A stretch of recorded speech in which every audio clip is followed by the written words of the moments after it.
and this is going to be a project for Daniel to star in, and he wanted to direct it also. Okay, all of which is kind Wait, of fun. Daniel Bernhardt wanted to direct it?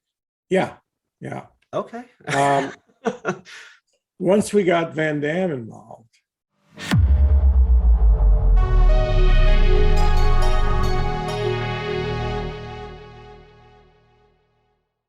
Hey guys, in today's video, we're going to talk about the real reason why we never got a true sequel to Bloodsport. My guest in today's video is the writer of the original Bloodsport, Sheldon Lettich, and he shares a story, which he'll give more details in the future in an upcoming book, but he shares a story about the script he wrote called Bloodsport: A New Beginning. Van Damme was interested in it. They got the guy who held the rights to Bloodsport interested in it. All the pieces were falling into place, and then the dream was shattered. So, kind of a shame. But anyway, if you like this kind of content, please help support the channel by hitting the like button, subscribing, sharing the video, and follow me on Instagram. I'll be giving martial arts related and fitness tips on there, and I'm trying to build that out. So, Real Viking Samurai is where you can find me. Here's a question that I'm not sure if anyone's ever asked you this, because I've seen interviews you've done. I even interviewed you myself, but you know, all those other Bloodsport films, like Part 2, Part 3, and the atrocious Part 4, and then they had the reboot that was going to come out in 2010. Have you ever been approached, since you wrote the original one, to get involved in any of those? Yeah, the reboot. Oh, the one from like 2010? Yeah, the one that was called Bloodsport: A New Beginning. Oh, Yeah, whatever happened to that? Did you end up writing it or what? I did end up writing it. I got paid to write it. So I met the guy who owns the rights. There's this Italian guy named Alberto Lenzi, and he definitely owns the rights. We saw all the paperwork. It's a long story with that. He hired me to write a script. Daniel Bernhardt is the one who introduced me to him. Okay. And this is a long story, but it's kind of worth hearing. Sure. So I met Alberto over in, I met him in Switzerland for the first time. He paid a lot of money for the rights. I guess he bought them from Alan Merez, who was the guy who produced those sequels, those Daniel Bernhardt sequels. And Alberto wanted to do this reboot, but he wanted it to open theatrically. He said, I'm not going to get involved with this. I'm not going to spend money unless I know this movie is going to open theatrically. And the original intention was that Daniel Bernhardt was going to star in it. Daniel bought this to me, and he was going to be the star. And I told him, look, Alberto, quite frankly, there's only one way you're going to go theatrical with a Bloodsport reboot. Okay, you've got to have Van Damme in it. Of course. Daniel can be in the movie, but you've got to have Van Damme. Van Damme's got to be the star of the movie. Or at the very least, he's got to be the star. He's got to be his name in first position. So we kept on talking about it, and he said, well, so can you get in touch with Van Damme and see if he wants to do this? And my response to him was, I doubt if Van Damme's going to want to do a Bloodsport 2. He's been doing all this other stuff. I don't think he wants to revisit some of his older projects. Of course, I was wrong about that. I doubt if he'll want to do it, and I haven't really been in touch with him lately, so I don't even know how to get in touch with him to ask him. But I wouldn't want to ask him because it might upset him.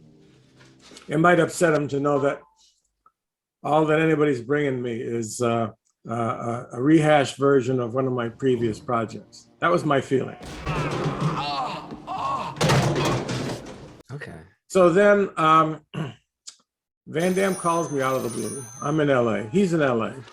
What? And he says, hey, let's get together. No talk about Bloodsport reboot at all. Nothing. Just called me out of the blue. Hey, I haven't seen you for a while. Let's get together. I'm in town. I'm in Santa Monica. And coincidentally, and this is just a bizarre coincidence, I'm talking to Van Damme on my cell phone, and there's another call coming in. And like, oh, shit, who is it? Oh, it's Alberto Lenzi. Hey, look, Jean-claude. I didn't tell him anything about this. I just said, look, I got to take this other call. Okay, I'll get back to you. So I take the call with Alberto Lenzi, and Alberto's in town. He's in LA. I think he was staying in Beverly Hills. And he says, let's get together and talk about Bloodsport 2. So I asked him, look, Alberto, you still want Van Damme to be in this movie, right? Yeah, of course, absolutely. Okay, I was just talking to Van Damme on the other line here. Let me talk to him. I'll call you back. So I talked to Van Damme, and I say, hey, look, I'm just talking to the guy who owns the rights to Bloodsport. What? You're talking to the guy who owns the rights to Bloodsport? Yeah. And he wants to do a new version of Bloodsport called Bloodsport: A New Beginning. Is this something you might be interested in? Well, hell yeah, I'd be interested in that. How do I get in touch with this guy? I said, okay, he just happens to be in town. You just happen to be in town. Let me call him back. Let's get something set up where we can all meet. So I call him back and I say, hey, Van Damme's in town. And he says he would be interested in doing a Bloodsport reboot. This wouldn't have been a reboot, by the way. This would have been a sequel. This would have been a real sequel. And so we get something set up. We meet at this restaurant called Madeo in Beverly Hills. This is a place everybody knew. It was right below ICM agency. And so we get together that evening and everybody hits it off. Yeah, I have the rights. Are you sure you have the rights? I have the rights. Okay. Yeah, I'd love to do this. Okay, so the next step then is Jean-Claude calls his attorneys. He's got some very high power attorneys. And Alberto had all of his paperwork via an even bigger law firm called Loeb and Loeb. So he had all of his paperwork. So we got the attorneys together so that they could look over the paperwork. So Jean-Claude's attorneys look over, Jean-Claude, people come out of the blue all the time and say, I got the rights to Bloodsport. Frank Dux says, I got the rights to Bloodsport. Okay, it's all bullshit. This guy, Alberto, really had the rights to Bloodsport. The attorneys looked it over and they said, yeah, he definitely has the rights to it. And so we started moving forward with that. And we ran into some roadblocks along the way. I did write the script. Can you share like the synopsis for the Bloodsport: A New Beginning? Like, would Van Damme be playing Frank Dux and fighting in the Kumite again, basically, or is it like a different kind of a story? It was a different kind of a story. It did end up having a big kumite at the end, and I forgot exactly how we did it, but he was going to be playing Frank Dux. But what we revealed in this one was that Frank Dux was an assumed name, that he never was a guy named Frank Dux. It was something like that. I'd have to take, this is about 20 years ago that I wrote this script. So real quick, Sheldon, is it almost a little bit like Bloodsport Redux, how they're kind of questioning the Frank Dux, the character and the name and everything? Right. I guess it is probably a little bit like that. I don't know if that script got out and people saw it. Like I said, I'd have to take even though I wrote the script, I can't remember. I've written a lot of scripts. I can't remember all the details, but it was something, it did take place present day. And the character actually was Frank Dux, but he went under a different name. And then the script reveals that his name never was Frank Dux, but that was an assumed name during the Kumite. It's something like that. A lot of factors derailed the project, unfortunately. Was this the one, though, real quick, Sheldon, that they were talking about around 10 years ago? And I think Philip Noyce, who directed Salt, was like even attached. So that was the one. Wow, they had actually it was a different version, but it was the same producer was involved, Alberto Lenzi, because Alberto's got the rights. So Alberto hooked up with Ed Pressman, And Ed Pressman and Alberto Lenzi were going to do this. That was a completely different Bloodsport movie. And yeah, Oh, Philip Noyce was attached for a while to direct it. And then I think somebody else got involved with it. Anyways, you can look it up on IMDb. It's still listed there. so that's not the one you wrote, though. No, The one. no. Here's a question, though. Like, let's say hypothetically, they got the old gang involved, right? They wanted you to write the thing. They wanted Frank Dux to choreograph the fights. They wanted Van Damme to star in it. Would you ever work with Frank Dux again? I don't see why not. Okay. If somebody's actually got the rights and they say, hey, we want you to work in this Bloodsport movie.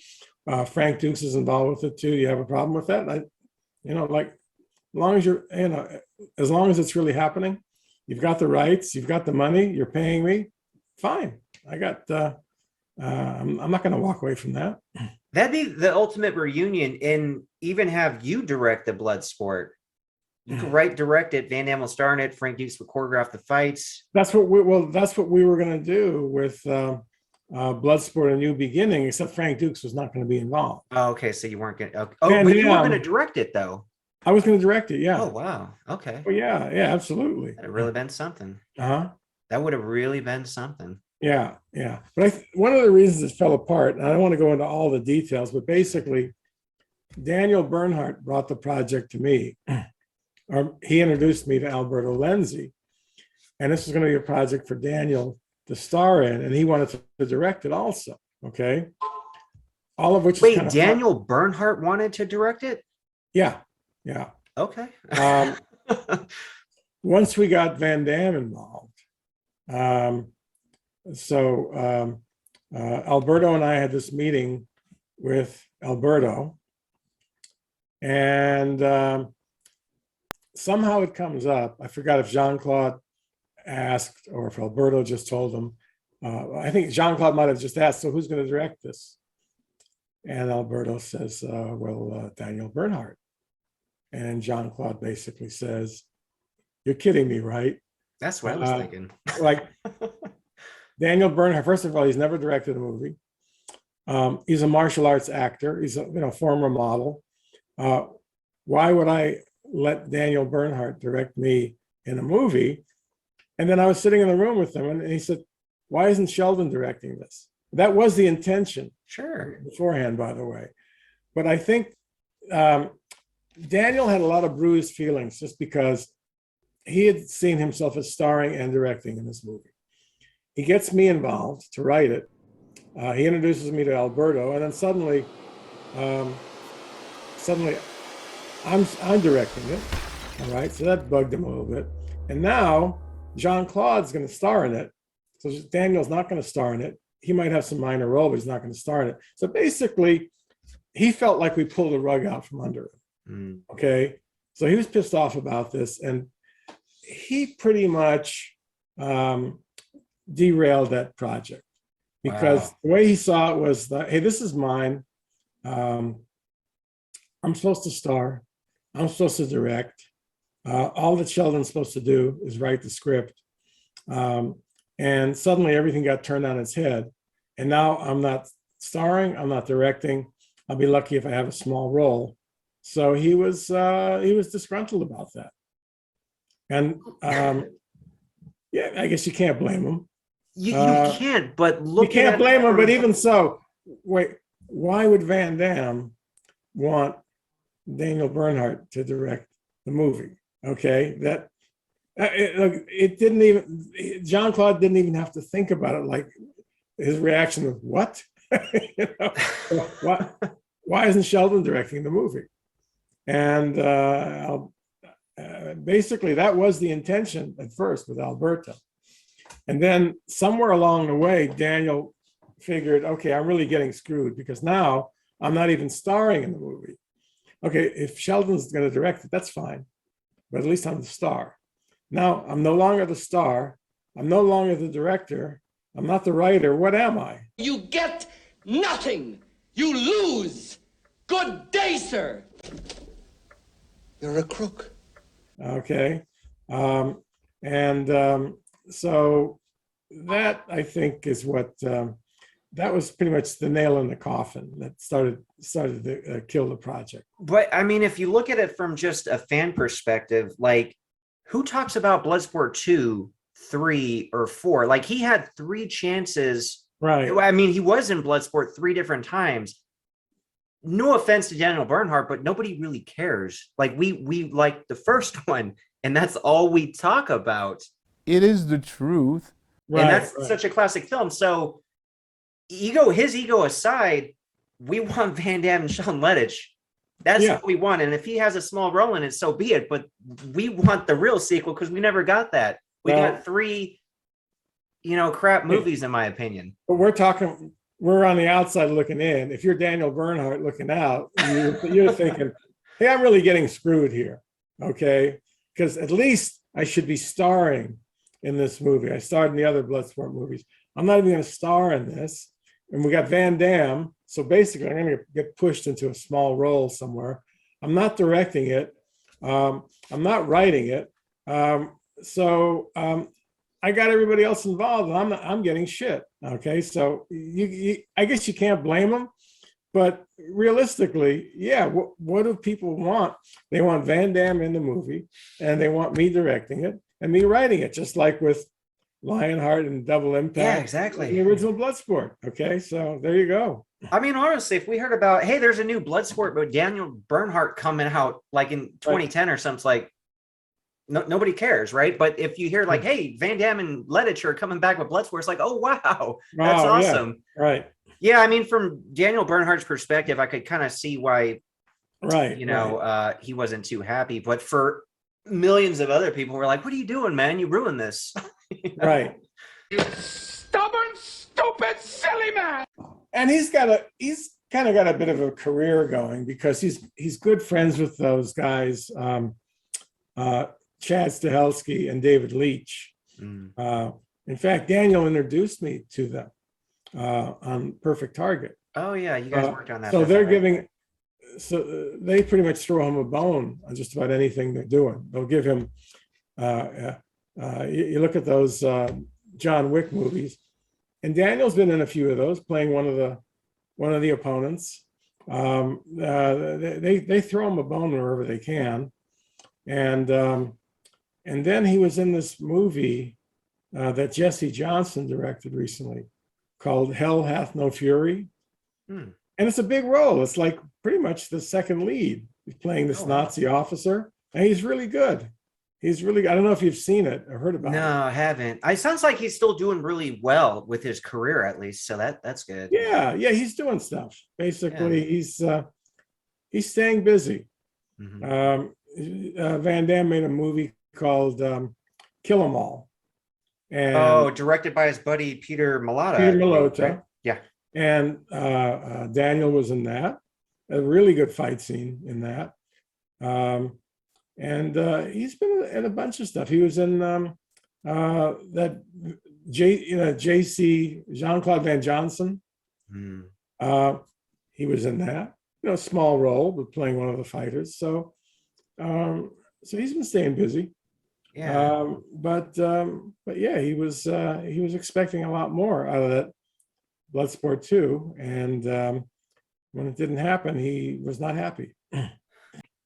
I never knew about this, and I'm sure a lot of people who are going to watch the video didn't know about it. Like, I knew about that reboot that was attached to Philip Noyce, and it didn't sound like it had Van Damme's involvement at all. It's just going to be like a reboot with like new people. Completely, but the fact that you actually wrote the script to like the true sequel, and that Van Damme was going to be in it, and that it almost got made. Yeah, it was like destiny. The pieces were just falling into place until good old Daniel Bernhardt kind of smashed our dream of getting a movie. Kind of stomped on it. Yeah. And again, like I can't blame him in a way. I can see how he was feeling like he was getting screwed over. Yeah, he was getting shafted from his perspective, sure. Right. And we all felt bad about it. Jean-Claude and we were going to give him he was going to get a producer title. Okay. He was going to get paid a good amount of money. So we were going to take care of him because we all felt bad about that. Sure. But but yeah, Jean-Claude did not want him directing, and no, the script had already been written, and yeah, we were going to give him some kind of a role, but there weren't that many roles he could play in it that would have been really worthwhile. So it's just the situation just did not play out the way we wanted it to.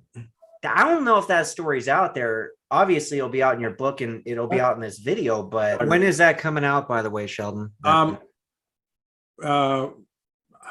would think early next year. Okay, cool. We haven't quite finished it yet. I've done my portion. The writer is working on his portion now. He's interviewing people that I've known. He's interviewed quite a few people, actually. I'm going to get him in touch with Van Damme also. I would think early next year. Yeah, I can't wait till that comes out, man. I'll put it right over here. Oh, right. Yeah. I'm sure I'll do some book signings for it when it comes out. And I put all the photographs together for it recently. So it's coming along, but it's a process. Sure. Anyways, I do go into detail explaining what happened with Bloodsport 2. I don't want to go into all the details right now because it's a lot of stuff. We got to save it for the book. Got to whet the audience's appetite. Gotta whet they have the to buy that audience's book now. appetite. Right? How can they not buy that book? Right.